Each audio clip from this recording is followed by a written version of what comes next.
The following program was produced by an independent community producer. The opinions expressed do not necessarily reflect those of the ECAT staff or board of directors.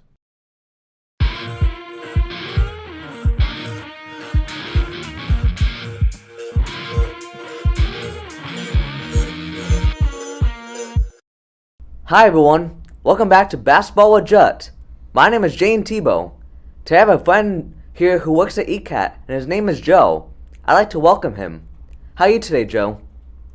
I'm doing well. Thank you for having me today, Jayden. I'm excited to talk about the Celtics. Are you excited to be here? Oh, I'm pumped. Yeah, I've been looking forward to this appearance for a little while. Yeah, this should be a fun episode. This is the first episode in a month and a half, so we have a lot of information to talk about. So sit back and relax and enjoy my podcast. First of all, I'd like to congratulate the Celtics for making it to the finals. What an exciting time to be in Boston and to be a fan. Today we're going to talk about how the Celtics have done throughout the playoff games, how they made it here. We're also going to have 3 NBA trivia questions about the NBA playoffs.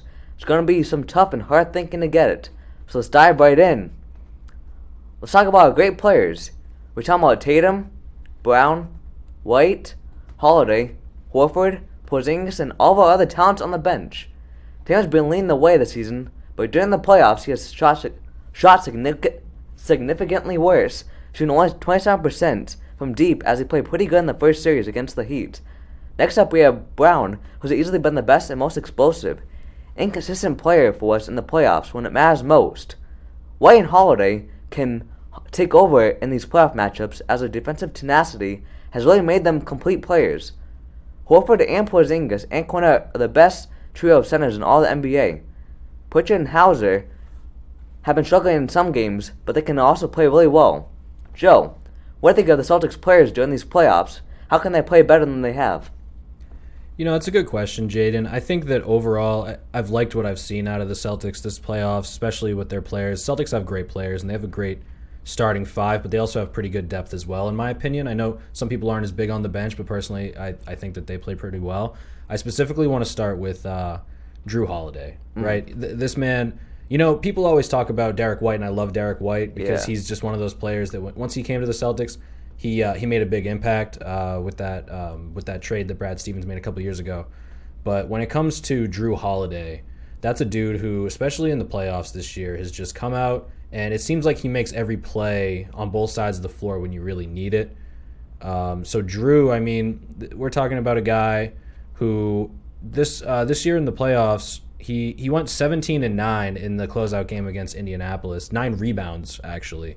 So he's doing it all over the floor, offense, defensive, playmaking, rebounding, and he made the big play at the end of the game there to put the Pacers away on the road to cap off that comeback attempt. So I definitely think Drew Holiday deserves a lot of credit. Secondly, I want to talk about Peyton Pritchard a little bit. You could talk about Jason Tatum and Jaylen Brown all day long, and they deserve it. But I think Peyton Pritchard has had a really strong playoff. I know the last couple of games in Indianapolis, or Indiana, it's the same thing, weren't necessarily his best games, but he's had some really great games in the playoffs this year. He had 12 points in Game 2, and he had 16 in Game 1 against Cleveland.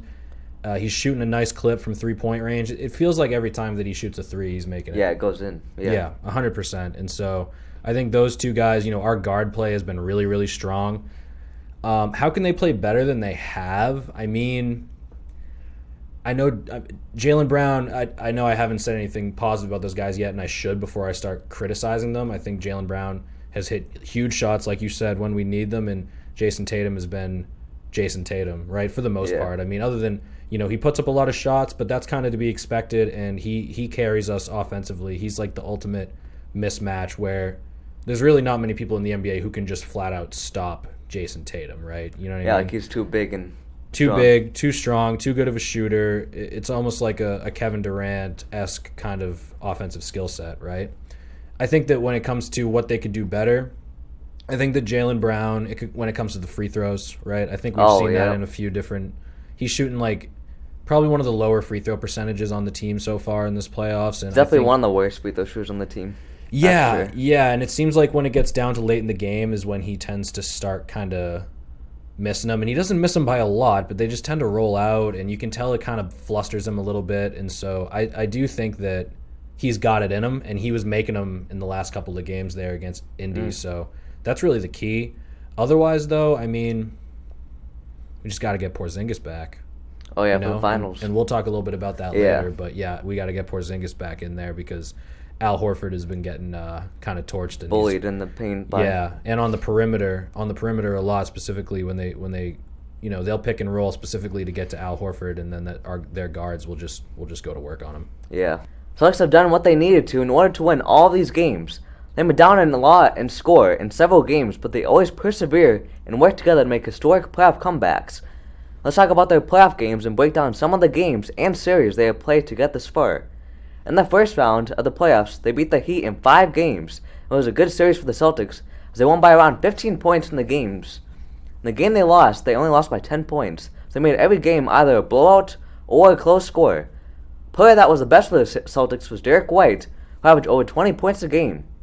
Joe, what do you think about that series? Who could have stepped up besides Derek White?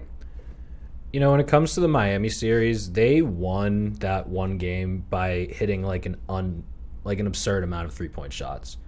I heard it was the most amount of 3-pointers made in their franchise's history. Oh yeah, like in any game, yeah. Yeah, ever. And so I think that with that, it just goes to show that's what it takes to beat the Celtics on a night like that, like a historic night. And plus, there's been a lot of talk about the Celtics having supposedly an easy path to the finals, and I can understand where people are coming from because Miami didn't have Jimmy Butler, who's kind of the identity of that team.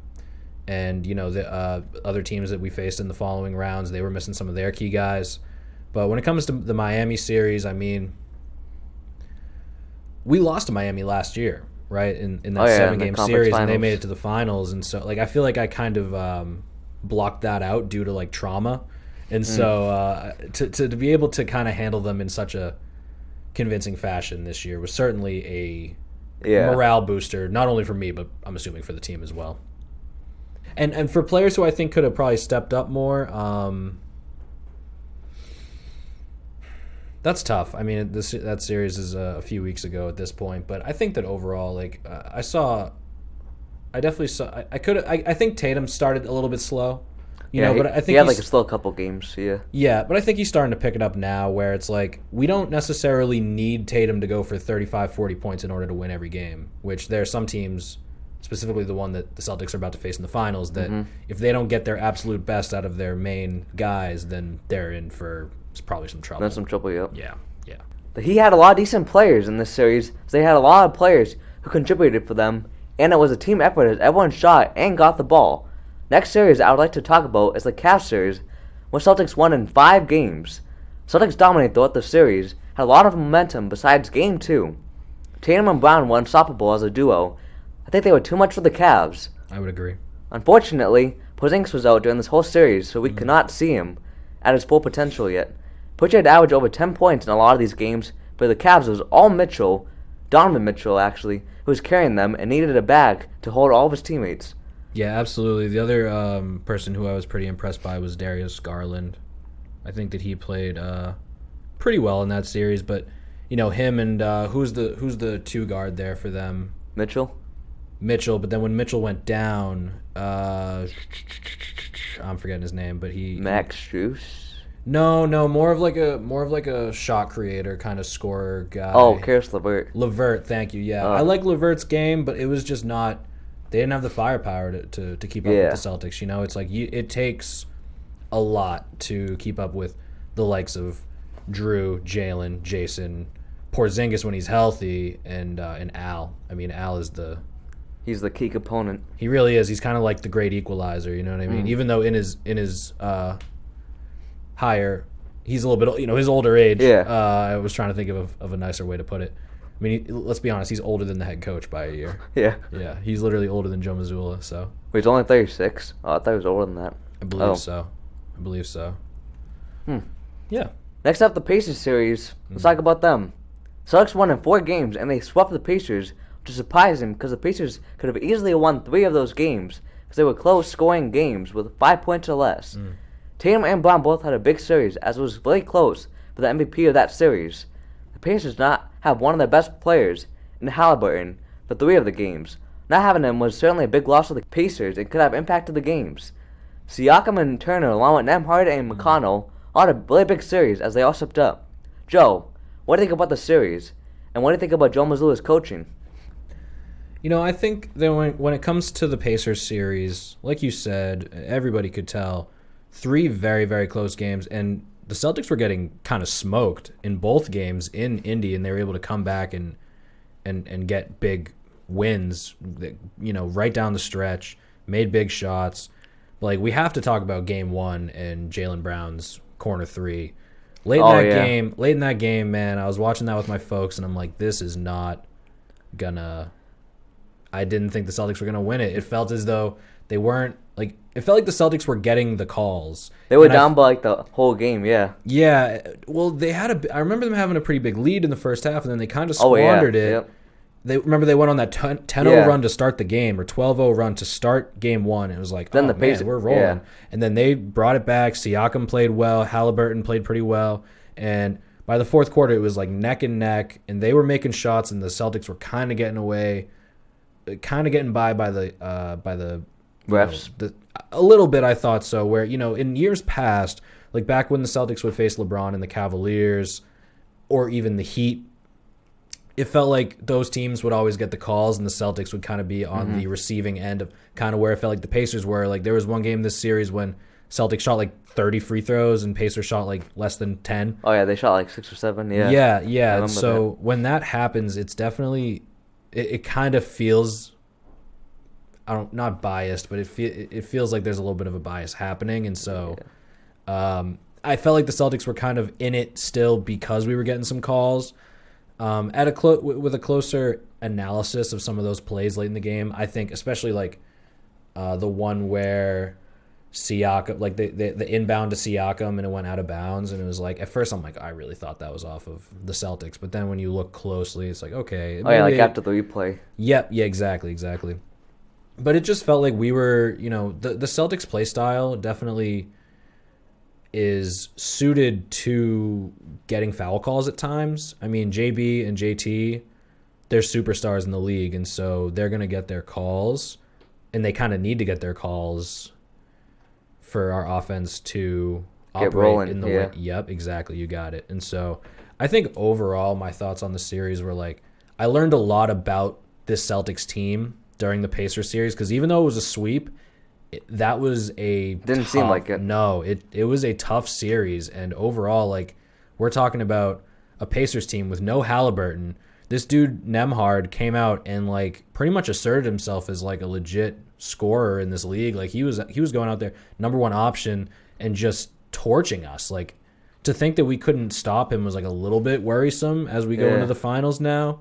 But overall, I'm still pretty confident about the finals. But anyway, I think overall with this Pacers series, it was one that I probably won't forget for a little while, because it was a very exciting, interesting series, because it was close. It was intense. Every game was close, but it was still a sweep, so it felt good. But it didn't feel like a sweep. You know what I'm saying? Yeah. When it comes to Joe Mazzulla, I think that he's done a fantastic job. I mean, overall, like, I know he gets a lot of criticism, and sometimes understandably so with the timeouts, but I've kind of come to understand his philosophy with not calling as many timeouts and stuff, because we are so good that we can kind of work our way out of bad stretches, and then other teams will shoot themselves out of good stretches. And I think that that's also the fact that he isn't a coach who will just bail his team out with timeouts all the time, I think is better for like getting the team ready for the playoffs, because when you get to this point in the season, it's like a timeout isn't always going to be enough to like break the run that's currently happening. So I think that overall, I think Joe Mazzulla's done a really good job. I feel like he gets a lot of criticism, but they also made it to the finals, which is like he's like the youngest head coach still in the NBA, which is pretty impressive. Absolutely. I would agree as well. I think that a lot of the criticism for Mazzulla stems specifically from he wasn't supposed to be the head coach, and then it happened because of the Ime Udoka situation that happened a few years back.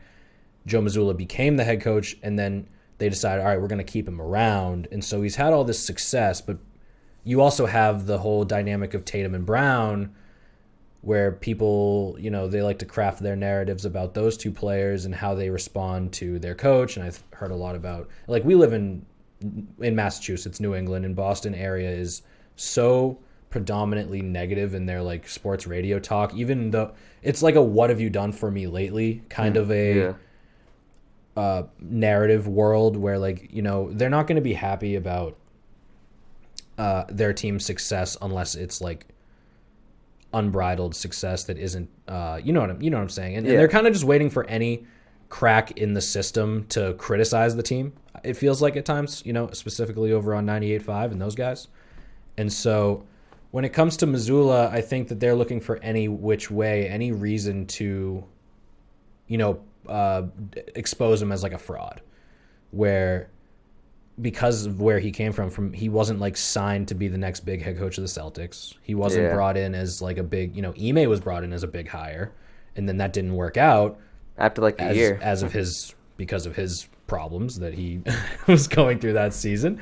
But regardless of that, I think at the end of the day, it just comes down to, can Joe Mazzulla bring these guys together and keep them together enough to the point where throughout the finals, probably you can get those 16 wins that you need in the playoffs. Like, at the end of the day, that's all that matters. So I'd say that's where I'm at with Joe. I think those Joe's are all a great good coach. points. Well, thank you. Now, time for our first NBA trivia question. Oh, nice. It's a good one, so you won't want to miss it. Let's test all of your ball knowledge, including you, Joe. So take it away. So your first trivia question today is, who holds the record for the most rebounds in a playoff game in the history of the NBA? Is it Tim Duncan, Bill Russell, Wilt Chamberlain, or Kareem Abdul-Jabbar? Or Lou Alcindor, if you know him as that name. So you'll find that out after the break.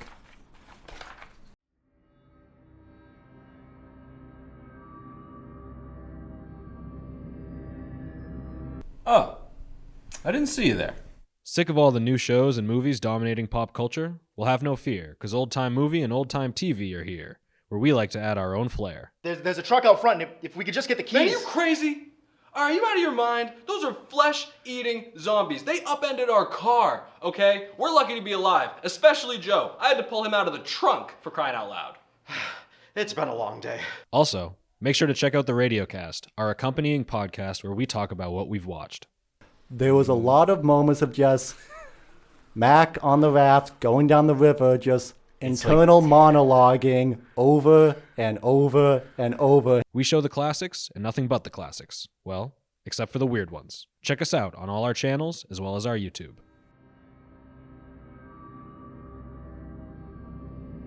Cool. Hi, everyone, and welcome back. And if you guys see Wilt Chamberlain, then you'd be correct, because he actually still holds the record today with 41 rebounds. Such an accomplishment. Can you imagine somebody going for 41 rebounds like in today's NBA? Yeah. That'd be unreal. That's crazy if someone gets 20. Yeah. I mean, honestly, if there were a team that was going to do it, it probably would have been like against the Celtics without Kristaps, because like we just don't have that much size. But then again, Tatum's become a better rebounder and stuff, so that's definitely not going to happen.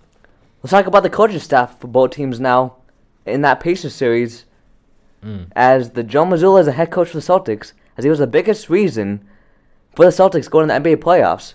I think Joe Mazzulla has a brilliant mind for the NBA. He's the youngest head coach in the NBA. If I'm not mistaken, he's technically the winningest coach of all eligible coaches in the history of the NBA right now at this point, because of how much success he's seen in, a year and a half or 2 years of being the head coach.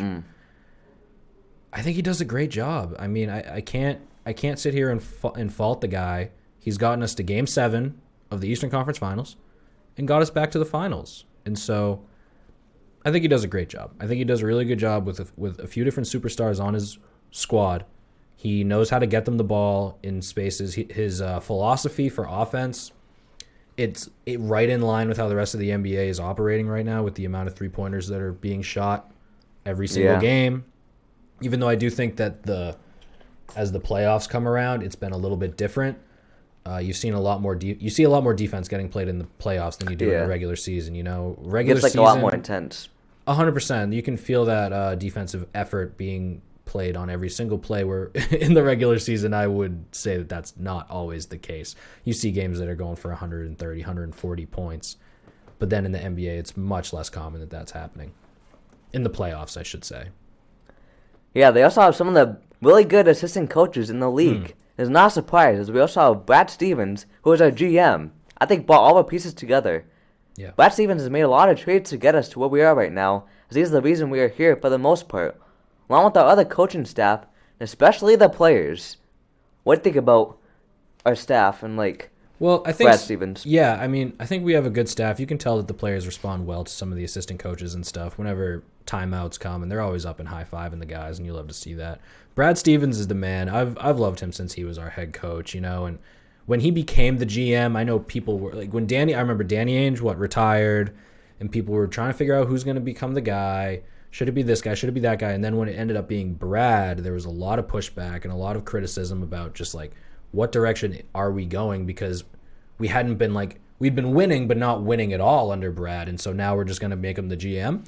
But clearly he knew what this team needed to Win. Win, elevate themselves from the level that we were at, which was a good team, to a great team. Yeah. And I think a lot of that had to do with, the additions of guys like Drew Holiday and Kristaps, players like that, Derek White, right? Even Brogdon last year was really good. It just ended up being kind of an injury situation that kind of threw him off. I think keeping Pritchard too. I know I've been talking a lot about Pritchard, but I mean, I remember watching. Winning him a lot of praise. Yeah, and I think he deserves it. I think that Brad Stevens is one of the reasons why he's still around. And so when it comes to I remember watching him his rookie season, Pritchard, and being this kid's pretty good. I think he could be the quarterback. He could be the point guard after whether it was Kyrie or Kemba. I was or maybe even the Rozier days and stuff, or Marcus Smart. I was this kid could be next. He's got real scoring ability, and he can really play. He can dribble. He always works hard on defense. Yeah. And so I've always loved Pritchard and his ability and his tenacity. I do think he's better than TJ McConnell as well. But anyway, I think that Brad Stevens, we were talking about the staff, I think that Brad Stevens has done a fantastic job of building this team and getting them back to the finals where, 2 years ago when we lost to the Warriors, it was a much different team than what you're seeing right now. Very, very different team. Yeah. For the Indiana Pacers, their head coach is Rick Carlisle, and he actually used to be a former Celtics player with Larry Bird, Kevin McHale, Robert Parrish, and the late Bill Walton. R.I.P. The late, great Bill Walton. Yes. They won the 86 title championship. They were all great Hall of Famers. So I'm also pretty sure they were considered the greatest team of all time at one point. I'd say probably until the 95, probably the 95 Bulls, and then the Warriors that won 72 games. But they're probably a top 5, Yeah. They were really, really solid. Carlisle has also made some good coaching moves. I felt he was really smart. Yeah. I think about the Pacers a long way because of his brilliant NBA mind. Pacers are still one of the youngest teams in all of the league. Joe, what do you think about Carlisle? Who's the better coach out of the two of them? So, I mean, the thing is, this is tough for me because, look, Rick Carlisle has a lot of experience. He's one of 11 people in history to win an NBA Finals as a player and a coach. He won the finals as the coach of the Mavericks back when they had Dirk, Jason Terry, and a few different players like that. And so, who else did they have? Tyson Chandler. That was a great team. But Dirk, obviously carried that squad. I've heard about them. Yeah. Yeah. Great team. And so, did they beat LeBron's Cavs? Or no? You know what? I'm lying. It was Miami. Oh. It was the first year of the big three, and they lost the finals, and that was when people were really criticizing LeBron and stuff because he said they were going to win 5 championships, and then they got there and they lost. But Carlisle has a lot of experience. He has a lot of NBA wins under his belt, a lot more than Coach Mazzulla does. And even though I think Mazzulla's in the finals right now. So if you want to talk about right now, Mazzulla, I think, has done a fantastic job with what he has. I think Carlisle also did a fantastic job with what he has, considering his best he doesn't player. he doesn't have a player Halliburton is great, but he doesn't have a player as great as Jason Tatum on his roster. He doesn't have a player as great as Jaylen Brown on his roster. And so to get them to that point and have them be super competitive with us for 4 games, I think I probably have to give it to Carlisle in that regard. I mean, he's kind of a legend in his own right. But I think that Joe Mazzulla My dad tells me all about him too.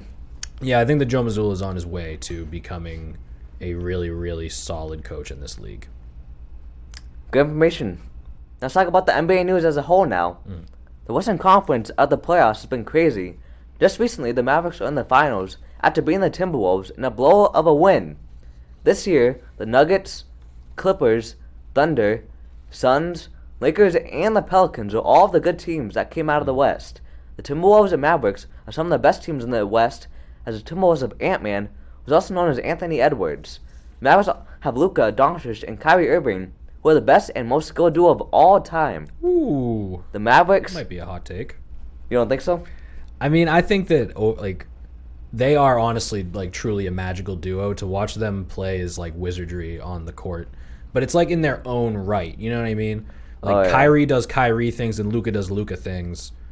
But I mean, when we're talking the history of the NBA, I heard skilled is a very. I'm gonna. You know what? Let me think on that, and I'll get back to you a little bit on who might be more skilled. the Mavericks are coached by Jason Kidd, and the Timberwolves are coached by Chris Finch, who are some of the top of elite coaches in the NBA right now. Joe, what do you think about these two teams? Who are some of the best players on both teams? I mean, we're talking about Anthony Edwards has really stepped up and became the face of not only that team, but some would say the face of the NBA in a lot of ways. And even though, I'm a big Tatum fan, but there are a lot of people who really, really like Anthony Edwards' tenacity and his trash talk and how he puts it, puts his money where his mouth is. He's a really, really fun player to watch. And, they got Cat, they got Gobert. They had a great season, and going into that series, I kind of felt like they were going to win, but Mavericks pulled it out. I mean, overall, the Mavericks have really... That was a team that... Both of those teams, coming into this year, I was like, these are good teams, but I don't think that they're teams that are going to reach the finals. Yeah. I think that a lot of people had the Nuggets getting back there. Oh, yeah, I don't know how the Timberwolves beat the Nuggets. Yeah, That's impressive. 100%. I mean, that's what I'm saying. When you're talking about a team that just was in the finals and they have Jokic, who's basically unstoppable. The only team that could hold him back was the team that has Cat and Rudy Gobert to kind of at least try and counteract that a little bit. So pretty surprising, that was how it went. But I mean, they're both great teams. They're both great teams, and it's going to be a fun series against Luka and Kyrie. Yeah. Who do you think has a brighter future between Anthony Edwards and Luka Doncic? Ooh. Look, so I mean, Ant is a little bit younger, and I think that he's just a really fun player to watch, but so is Luka, man. I think that it's very, very close. I guess I'd have to take Ant just for his age, but I kind of feel like Luka has like a bigger bag when it comes to his offensive abilities. Yeah. But also you could talk, I don't want to get into too much about attitude and stuff, but there are whispers and mumblings that Luka can be a bit of maybe a prima donna at times. And so I think that overall, I think it's very close. What about you though? Who do you think has got the brighter future?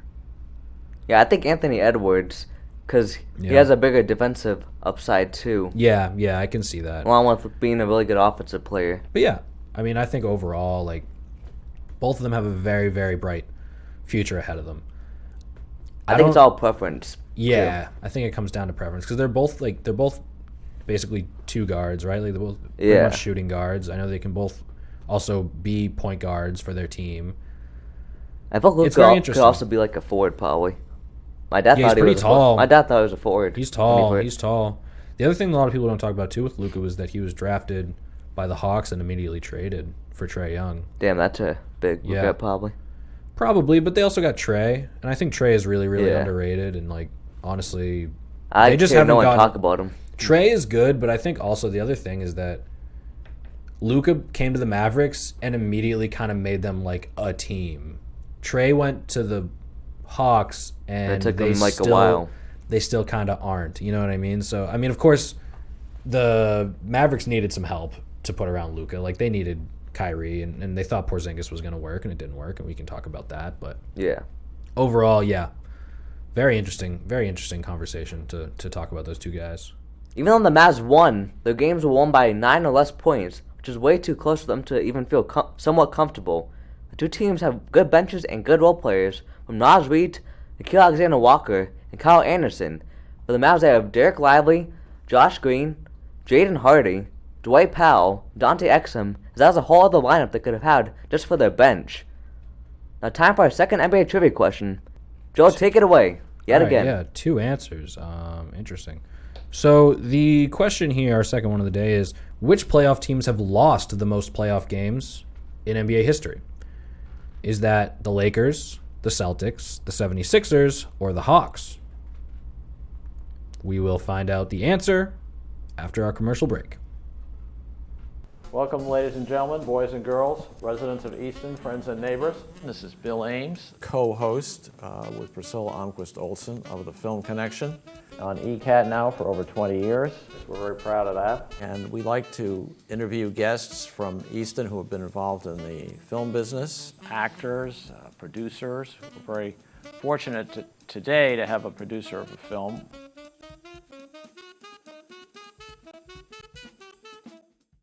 Welcome back to my podcast. And if you guessed D, the Hawks, then you'd be correct. They have had 223 losses. If you got it right, you must know basketball because that was a tough one. The Celtics have had some playoff stats that are shocking and surprising. The players all contribute, whether it be scoring or passing or rebounds, on the offensive side or the defensive side with steals and blocks. Jason Tatum leads the team in points, rebounds, assists, and minutes, as he leads all of our team in more than half of the categories in the playoffs. Porzingis leads us to blocks in this postseason, even though he has been injured for more than half of the playoffs. Drew Holiday leads us in steals with 1.3, as is not really surprising because he has actually been our best wing and perimeter defender the whole season, as he could be anywhere you need him to be. Brown is always making a lot of big shots, especially in Game 1 against the Pacers, where he tied the game, and Horford creates and grabs big rebounds to win us the game, and it's all thanks to Joe Mazzulla's coaching. White and Holiday are both tied for second in the playoffs for us at 4.6 assists, and Pritchard somehow in fifth out of our whole team, because some of our players have actually been injured.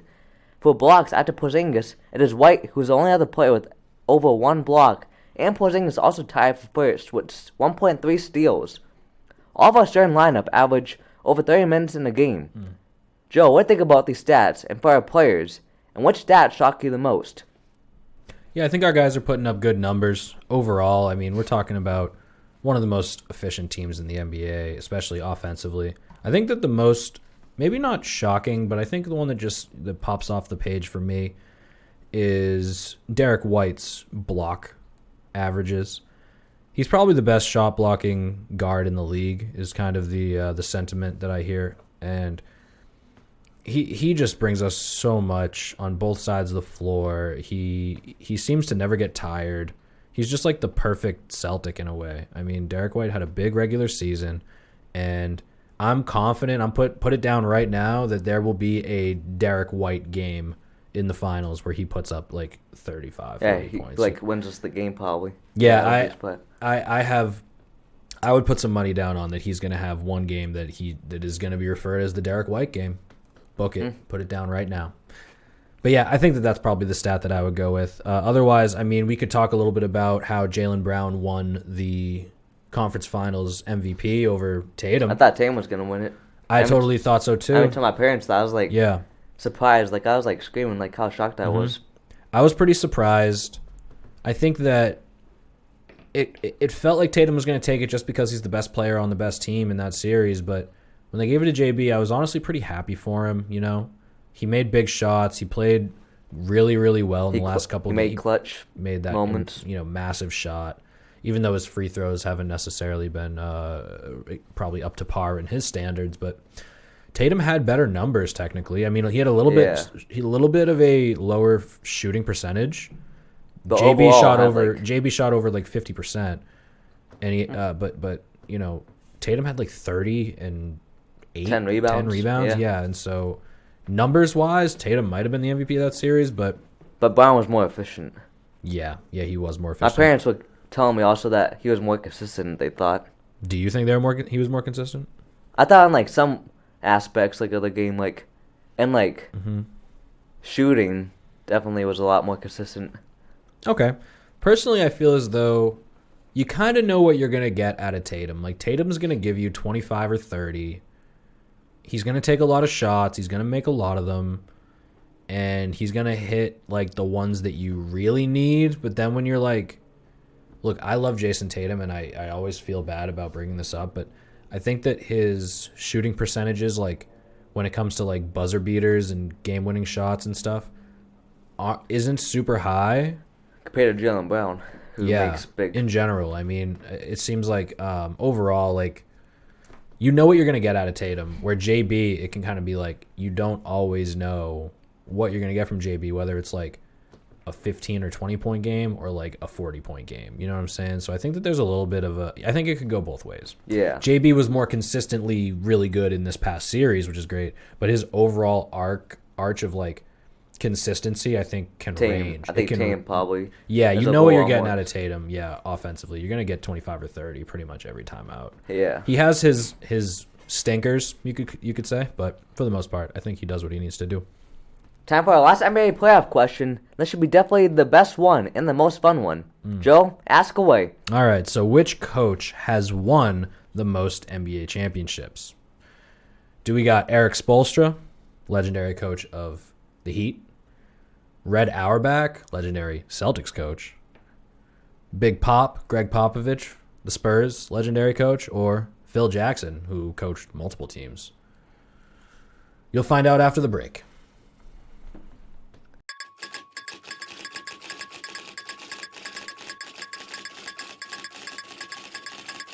Hello and welcome to Easton News. I'm Joe Taft. And I'm Jack Ryan, and together we bring you everything you need to know about Easton, including politics. The town of Easton is undertaking a crucial public safety and public works facilities replacement project to enhance essential services for the community. Community events. Mark your calendars and get your costumes ready. The Easton Food Pantry will be hosting a Halloween parade. And sports. Boys soccer stayed hot, defeating Stoughton 2-1. That was the team's 5th straight division title and 4th in a row in the Davenport. With APCSM guest segment Pet of the Week. Hi, I'm Katie with the Animal Protection Center, and today we have a little Iris. With help from special correspondent Wyatt Fain. Join us For Easton News. Playing 6 o'clock Friday, Saturday, and Sundays. Welcome back, everyone, from our final commercial break. And if you guessed D, Phil Jackson, then it'd be correct, because he actually won 229, which is pretty impressive for the playoffs. Yeah, Phil Jackson is one of the greatest coaches of all time.